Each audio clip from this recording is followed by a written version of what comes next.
Coming up today, the market turns negative year to date as extreme fear sets in. On news, more tariffs are coming, jobless claims spike higher, Nvidia falls 8%, and is Black Friday coming for the stock market tomorrow? You don't want to miss this one, guys. Let's go.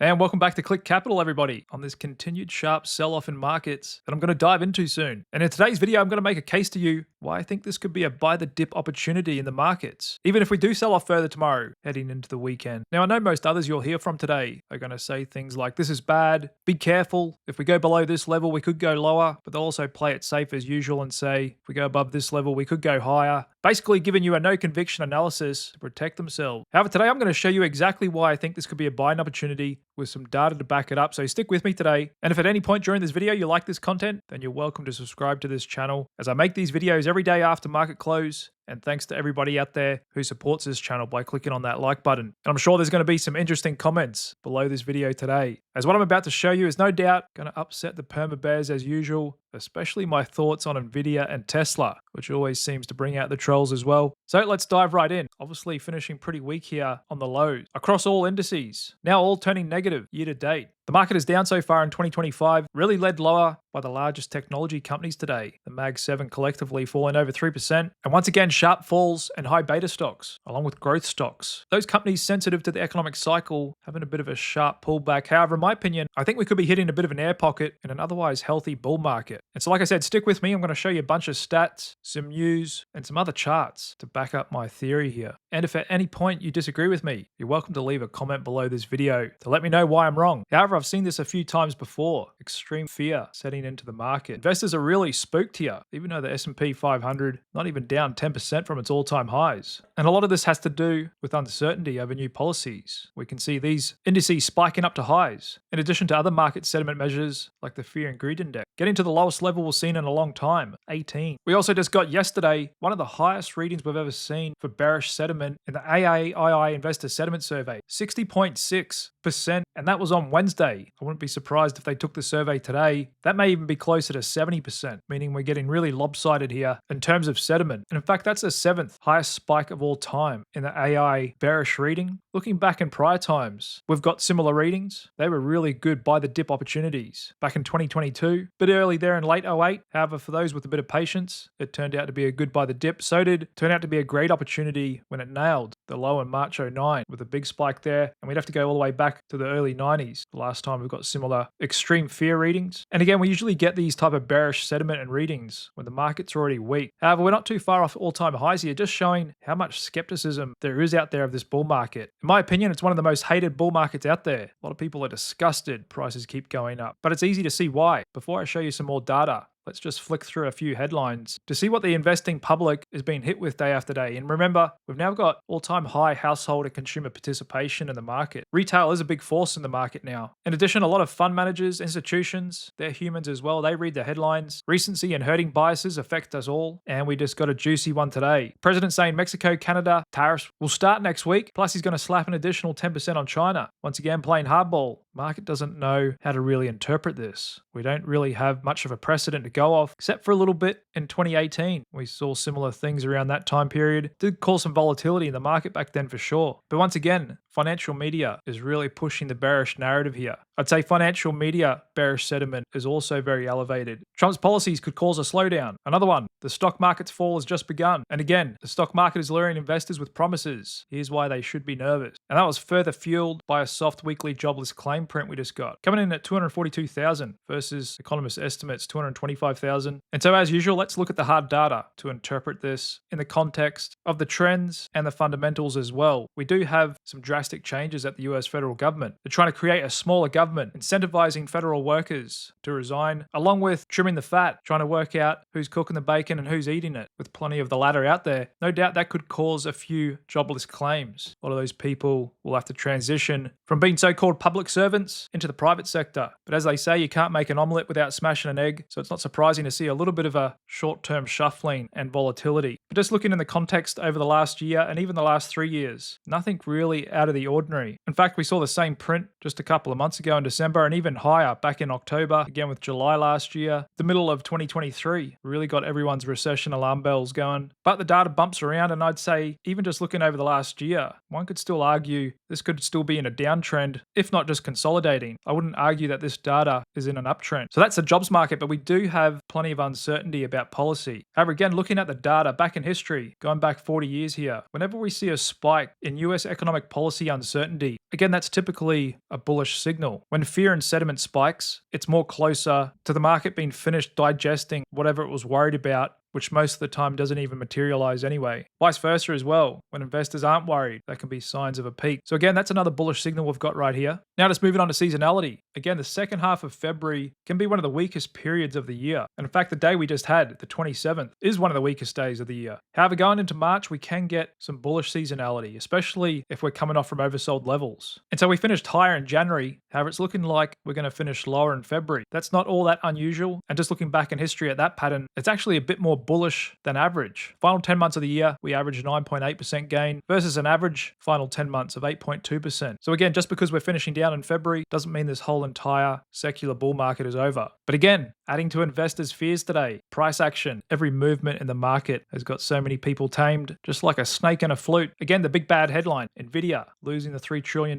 market cap, down 8%. Photos of Jensen Huang looking worried. This is all not good stuff, right? Well, again, let's step back from the headlines and the rhetoric and look at the data. Nvidia reported a 78% increase in sales from a year earlier and a 93% jump in data center revenue. I don't know about you, but that's a pretty good growth rate, and in my opinion deserves a triple-digit PE ratio. However, Nvidia's forward PE is now under 30, 29, which again, I'm sure I'm going to get trolled for this, but I think Nvidia might actually be a little bit cheap. On top of that, Jensen Huang says AI has to do 100 times more computation now than when GPT was released. Now, of course, a lot of people say, oh, he's just talking up his own book, doesn't know what he's on about, etc., etc. However, again, just listening to some of his biggest customers, and we just heard from Sam Altman today from OpenAI. He said they're out of GPUs. They're going to re-up with Nvidia. They don't really have a choice. We also just heard from Amazon CEO today, Andy Jassy, who just said there's not enough chips and power to meet AI demand. And just looking outside data center category in Nvidia's growth in auto and robots was up 103% year over year, while still a small segment of their revenue. This could be another big growth driver over the coming years as AI manifests itself from outside our computers into the physical world. And just looking at some numbers from Morgan Stanley, they think there's going to be over $1 trillion in demand for GPU chips within 3 years, currently around 153 billion this year. That's explosive growth, fueling society's AI, automation, and robotic revolution. And just looking at a chart here, I pulled from my Seeking Alpha account today. In the orange, the average Wall Street analyst price target for Nvidia stock. In the blue, the actual price. Now, this is actually delayed by 24 hours, as Nvidia closed at 120 today, along with most of the street increasing their price targets overnight on the back of a really good quarter and guidance from Nvidia. In fact, a lot of them targeting 200 or thereabouts now, with the stock moving further down around this level here,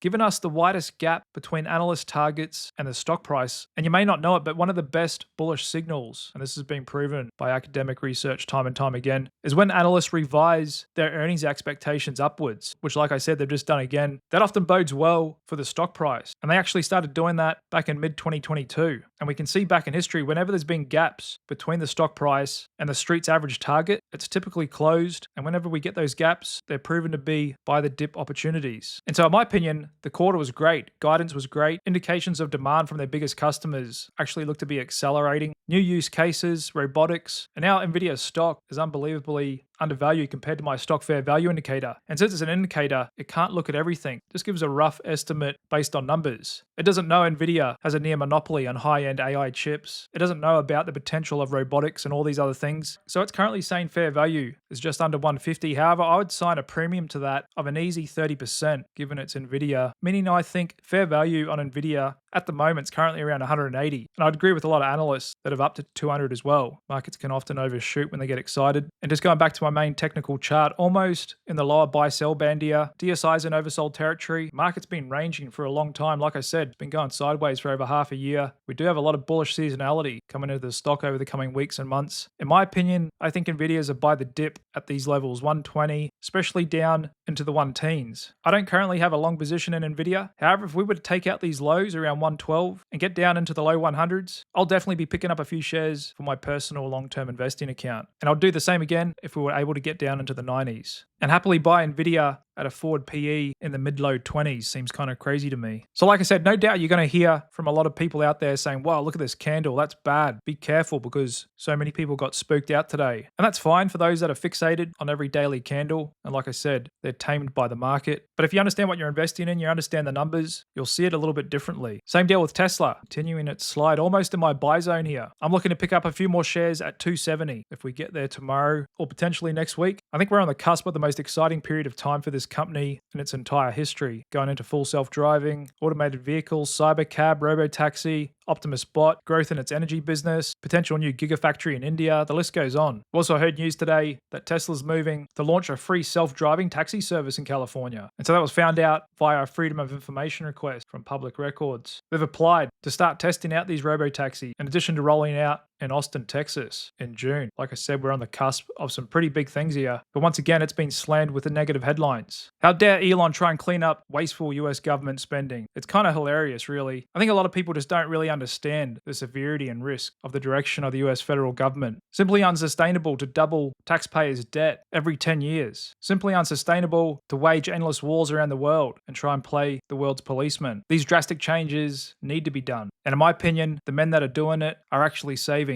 the United States from the typical things that cause empires to fail, looking back in history. Because over the past few years in the US government, we've pretty much had all top 10 reasons of why empires fall. Political corruption, self-enrichment, clear evidence, overextending the military, high taxation, spending too much, excessive public debt, artificial money printing, which eventually leads to a currency devaluation, loss of cultural values, which can cause social unrest that could also lead into civil wars. US was simply on the wrong track. And Elon is all too aware of this and is doing his best to correct it, even though a lot of people hate him for it, so be it. And like I said, I think it'll end up helping his companies in the long run anyway, if the US's finances don't go to crap. Not to mention, I think the market will soon realize again he's actually got more of a political tailwind. Can you imagine if Camilla got in? Elon could very well be locked up in jail with X shut down if they had their way. But anyway, like I said, I'm happy to buy the dip if we trade down to 270, pick up a few more shares. But what will really set the tone tomorrow, PCE inflation. First up on deck, once again, getting a lot of negative headlines out there. Tariffs are going to blow inflation out. The Fed won't be able to cut. However, again, just looking at the data, inflation with Truflation, which measures millions of real data points in the economy, looks at websites and everything. Currently tracking 2.26. That's actually lower than the level we had back on the election and has been trending down. So I'd be surprised if PCE came in hot tomorrow. Core PCE expected to grow month over month 0.3%, year over year 2.6%, which is still a bit higher than Truflation. And I trust the numbers coming from the private company Truflation more than I do from the government level. So I would expect them to converge at some point if they don't tomorrow. And just looking at data from the Fed itself at the 1 year expected inflation rate. And these estimates are calculated with a model that uses treasury yields, inflation data, inflation swaps, and surveys. Still a little high there at 273. But it's still flatlining. We haven't made a new high. You can't say that this is uptrending. For sure it has the potential, but that's not what we're seeing right now. And the market's still banking on potentially 3 or 4 more cuts in this cycle. With the 2 year now a bit below the Fed fund rate, just holding above 4 there. We'll be paying attention to this tomorrow. But buried in those negative headlines today, we got the latest GDP numbers. The size of the US economy grew 2.3% in the fourth quarter, showing that it's still holding up momentum, even though some of the most recent monthly prints we've been getting are a little soft. Like I said, a bit of a hangover from a bumper holiday spending period, in addition to some volatile weather to start the year off in the States. Because we also got to look at durable goods orders today, actually surging 3.1% higher in January than they were in December, a much stronger recovery than economists had expected. And we also just got revised Q4 real consumer spending, coming in at 4.2%, one of the highest we've seen over the last 3 years. In addition to CEO confidence turning back up, still continuing to make a good recovery here after it really came off in 2022. Looking back in prior recessions, CEO confidence is typically a really good leading indicator. CEOs are getting worried about what they see around the corner, and that's why they trim back their business spending, which can often be a leading indicator over consumer spending, along with trimming hiring and potentially laying off. That actually front runs consumer spending falling and can cause a recession. A lot of consumers out of a job. There's no discretionary spend in the economy. However, that's not what we have right now. It's trending up. CEOs are feeling good about what they see around the corner. And just looking at the latest earnings numbers today for Q4, straight from FactSet, tariffs is the hot topic at the moment. Financials, the best growing sector. But look at this number. As a whole, the S&P 500 has reported growth in earnings of 17.8%. That is huge. The highest growth since Q4 2021. 77% of companies exceeded their EPS estimates in line with 5-year average. And so nothing correlates more with stock prices over time than what companies actually make. There is logic in the market in the long term, just things can get a bit crazy in the short term. Looking at the S&P 500 earnings per share in the blue here, forward earnings in the red, they're both trending up, sitting at all-time highs. Back in prior recessions, these had already started rolling over before we got the recession. Simply not the case here. So again, I'm not saying we can't go lower tomorrow or even next week. However, I think looking at a lot of indices and even growth stocks, Nvidia, Tesla, they're all getting into oversold levels. And like I said, in my opinion, I think it's a buy the dip opportunity for those that can hold stocks longer than 2 minutes, because that's the only honest way to earn that equity risk premium, is to hold your positions for some good time. Allow the possibility for something bad to happen. That's why there's no edge in day trading. The chance of something bad happening in the next 10 minutes is very, very low, so there's no risk premium for day trading. Chance that a stock's going to be up or down the next 10 minutes is 50%, minus the spread and commissions, why over 90% of retail day traders lose money. However, you hold a position longer than a month, all of a sudden your odds start improving to 58%. 6 months, 64%. On average, the market will finish higher. 12 months later, 73% of the time. And so investors are rewarded a premium for withstanding all this short-term volatility, which we're getting plenty of in the crypto market as well. To get a bit of a spinning doji here on Bitcoin is technically oversold. Quite good bullish seasonality over the next 2 weeks. It too could be setting up for potentially a good V-shaped recovery, because looking at credit spreads, sophisticated market, typically a good indicator of how dicey things are in financial markets. Still really low, 2.81, and the price action in high yield bonds looks relatively firm, still well above the 50-day VWAP here. So again, in my opinion, this is not financial advice. Please do your own research. I'm about to buy the dip on Tesla. I think Nvidia at 120 is a good price. I'll be buying it if we take out these recent lows. I've been adding to some of my other personal positions of late in rich tech robotics over the last couple of days, and will continue to do so if we trade lower again. But these are all positions I plan on holding for months, if not years. So again, I'm not trying to predict what's going to happen in one day. Nobody can do that. All we can do is identify opportunities and put our money to work in a diversified portfolio of assets that we understand and believe in. And that's a wrap for today. I've laid out all the data and my opinions. You don't have to agree with me, and you're welcome to share your comment below this video with what you think about all this. Otherwise, let's see what PCE inflation brings us tomorrow. Option dealers have marked the VIX one day at 19.5, so we very well could get a big move tomorrow, up or down. And if we do get that big down move, you can bet your bottom dollar I'll be there buying the dip. Thanks very much for tuning in. That's all for today. I'll see you guys again this time tomorrow. Cheers.